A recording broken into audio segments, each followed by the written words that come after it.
Olá meninos, tudo bem?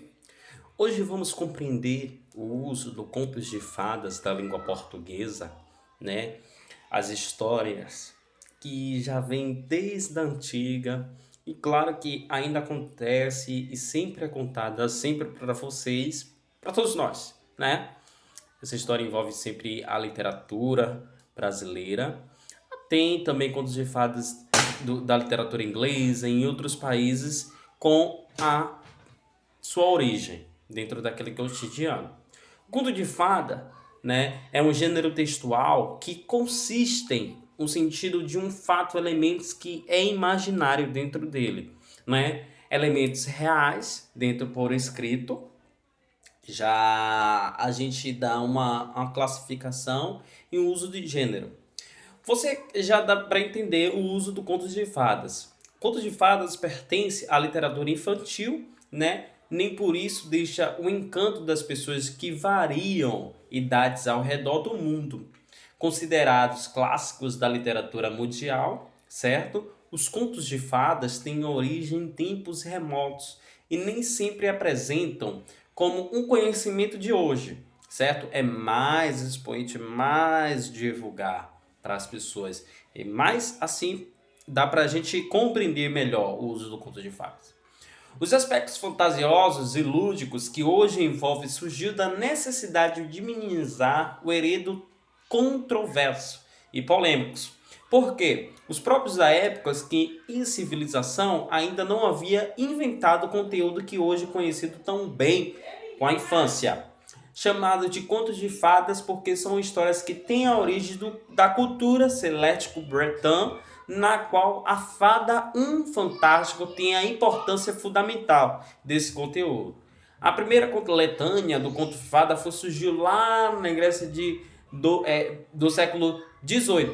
Foi na França, organizada pelo poeta advogado Charles Perrault. Né? A história que as acolheu, Perrault, né, tinha uma origem tradicional oral, até então havia seu documentário. O conto de fadas também, A Bela e a Fera, dá a compreensão com a origem francesa e seu escrito originalmente como Gabrielle Suzanne Barbour, né? A versão do conto que popularizou é uma adaptação feita por Jeanne Mary Le Príncipe de Belge, lá em 1756, e fala sobre a relação entre a criatura e a fera. Vocês observaram que já viram o filme, né? Que se apaixona por um jovem, a Bela, né? Que é a ela, mulher. Ao ter o seu amor correspondido, a criatura se vê livre de um feitiço que transformam em um monstro e volta finalmente à sua vida humana de seu acontecimento, a Bela e a Fera.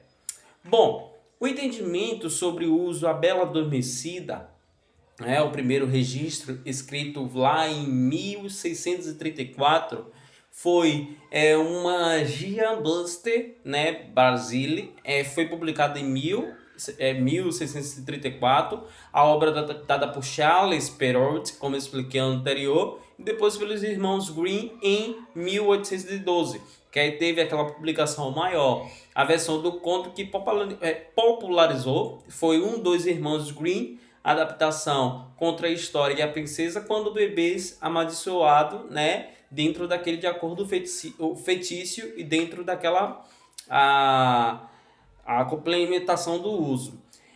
Outros contos também da Branca de Neve, Sete Anões, que foi lá em 1634, né, que teve os irmãos Grimm também, a Cinderela, teve a complementação do Chapeuzinho Vermelho, teve também João e Maria, e o Patinho Feio também teve a complementação lá em 1843. Também o Gato o Gato e as Botas, o Gato de Botas, né? Teve até mesmo uma complementação lá no filme de Shrek também, né? Que já foi uma coisa muito legal. Em 1500 teve essa complementação ao uso de contos de fadas. Bom, então contos de fadas, daquele heredo, significados, a linguística, através de Chapeuzinho Vermelhos também, que eu acabei até não citando, muito legal esse essa história que veio sempre o herdeiro do conto de fadas.